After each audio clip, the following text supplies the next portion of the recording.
So if you typed into your calculator sine 45, it would give you a number, approximately 0.7-ish. And so you could also type into your calculator sine another angle, okay, an obtuse angle. And you can figure this out on your unit circle. So if you take your unit circle now, what was the y-axis? Does anyone remember? Sine theta. And what was the x-axis? Cos theta. So if I draw an angle of 45 degrees starting at the positive x-axis or positive cos axis and go anti-clockwise, if I instead go all the way here, do you see whatever this angle is, it's going to give me the same sine value, 0.7. Does anyone know what that angle starting at the positive cos going all the way around, what would that big angle be? So this is 45 degrees here. And you all remember, hopefully, that if you've got a straight line, that's 180 degrees. Do you remember that? Yep. So if I take the 45 degrees away from 180, I get 135. So if I type into my calculator sine 135, I will get the same number as if I type in sine 45. Okay?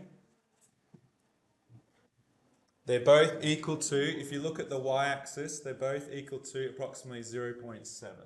Okay? Okay, so what was the process? I started at the positive x-axis or the positive cos axis and I went anti-clockwise, so 37 degrees. But this time we're looking at this axis here. So this would get me, just have a guess, what do you think is the number that you read off that x-axis when I go down from this point here to the x-axis? What's that number?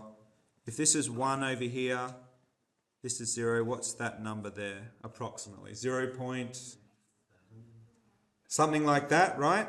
Okay, now it wants us to make it negative, right? Okay, so it wants negative whatever you guys just said. I'd move it over similar to the first one, right? So I'd move it over here, and can you all see the -1? So it's going to be the same number, but the negative version of that. So if that's 37 in here, what's this green angle here? 143, very good. So cos 37, if you type that into the calculator, is equal to negative cos 143. If you look at the unit circle, there's like this little acronym you can learn. So it's called all stations to central. So basically what's this saying? In the first quadrant, everything is positive. Sine, cos, and tan. In the second quadrant, only sine is positive, like the example we did at the start. In the third quadrant, only tan is positive. And in the fourth quadrant, only cos is positive. If I look at the acronym I just taught you, is tan positive in the second quadrant? No. So I could just do this exact same process I did with the first one and the second one, which was 180 degrees minus that number, 104 degrees. So if I type into my calculator, because I know tan is negative using my acronym in the second quadrant, and 104 degrees is in the second quadrant, So I'm going to get a negative, negative, whatever the number is, which is going to equal the positive, whatever this is. Okay?